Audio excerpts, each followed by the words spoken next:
Great guests. Thank you, Spencer. Good times. Women rule. And of course, good food. The View from the Bay starts now. Here's some alarming news for parents. Reports indicate that 90,000 registered sex offenders are now on the popular internet site MySpace. And 1 out of every 5 children will be sexually solicited online. Now, our next guest is a take charge mom who wants to help you protect your kids. Welcome, Mary Kay Cole. Good to have you with us. Oh, I'm sorry. Thank you. I'm just messing up everything today, Mary Kay. I have a cold, so I'm messing things up. No problem. What was it that happened that caused you to become so concerned about your daughter's online safety? Well, I'm a mom of 5, and I care about my children's safety online just as I do offline. And when my daughter wanted to have a MySpace page, I said, well, no, I care about your safety. And if I wouldn't open up the door to our home and let in close to 100,000 registered sex offenders to friend you, why would I do it online? That was not a popular decision in our household. Right. And in fact, my daughter found many ways to still go ahead and set up a MySpace page. And after a lot of parental angst, I decided that I better find out what the draw was to have a MySpace page, because I just heard about it, but I wasn't spending any time on these sites. So I immersed myself in over 10 different, social networking sites. And You pretended you were a teenager, I right? pretended that I was a teen. Right. Nobody verified who I was. Nobody verified that I was a minor. No one verified that I wasn't a registered sex offender. And while I was originally driven by fear and concern, what I found inside the community actually horrified me even more. I found that our daughters were asked to post pictures of their best body parts. I could find, photos of like nudity and stuff like that, right? Yes, exactly. 2 clicks away, I would get a friend request from Samantha. I clicked in, 2 clicks in, I was at a porn site.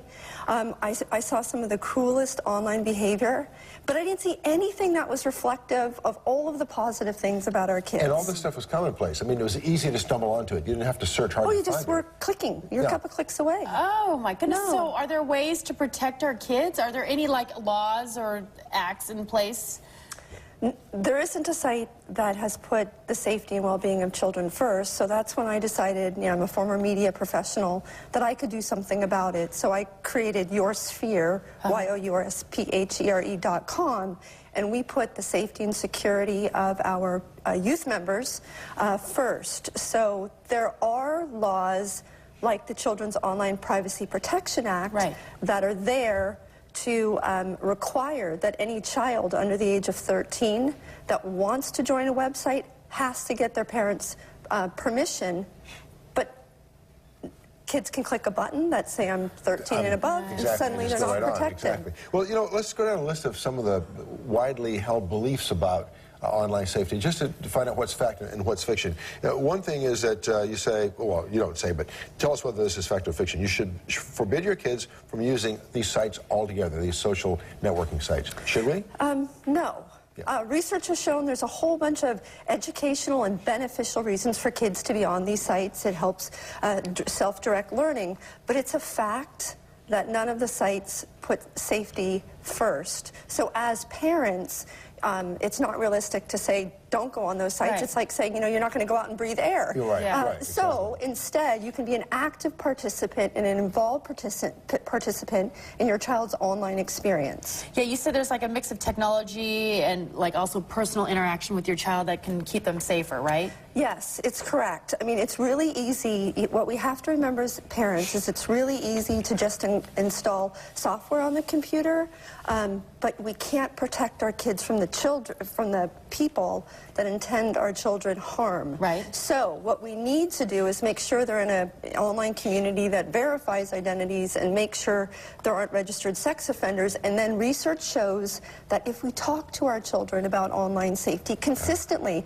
as part of our vocabulary, as we do as parents talking about drug use, that we will have a positive effect to help keep our kids safe online. And then, of course, there are many resources, like at Yoursphere.com, we have an internet safety blog so that we can give parents tools to talk about on a daily basis how they can help protect their children online. And on a daily basis is the key. This has to be an ongoing dialogue, not just one conversation. Not just one time, because technology is pervasive. Exactly. It's widely believed that if you put private on your kid's profile, that will protect them. Will it? No, unfortunately it doesn't. As I found when I was in these sites posing as a teen, that even though I had a profile set to private, again, because you can't filter the people that intend your child harm, they can get requests from either unscrupulous people or very inappropriate content that puts them just 2 clicks away from things that can cause them harm. Okay, well, they're going to get a MySpace account, like you said. Yeah. They're going to just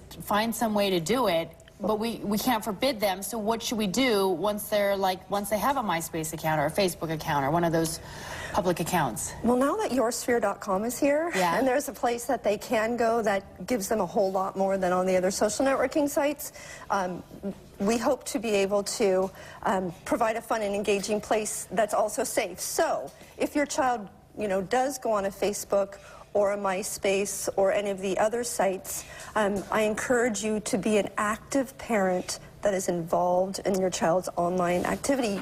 You don't let your child, you don't drop them off in a bad neighborhood and say, bye, see ya. Right. Hope you're okay. But just because your child's sitting in the other room, it doesn't mean that they're protective. You need to be involved. In addition to the chance that kids can be exposed to sexual predators online, there's also a lot of bullying online. Have you encountered any of that? Absolutely, there is. That's actually, kids are more likely to be bullied online. And that's because online you're anonymous. That's why when I created Yoursphere, we got rid of anonymity. We require parental consent, we verify identity, so you can't hide behind a fake profile and bully anyone. So because you are who you say you are and you're not anonymous, and because we've eliminated that, we haven't had those same troubles. Yeah, tell us a little bit more quickly about the Children's Online Privacy Protection Act. In case parents want to find out more about it, where do they go? Just online? go to Google and type in Children's Online Privacy Protection Act, but it's really there to protect children from going on websites, particularly under the age of 13. Websites are not supposed to collect any personal information about children online. Right. Okay. Helpful advice. Mary Kay Hole. Boy, I'll be okay on Monday when the cold is gone. Okay. Mary Kay Hole, thank you so much. No, thank you. So More much. information is on our website. Check it out, please.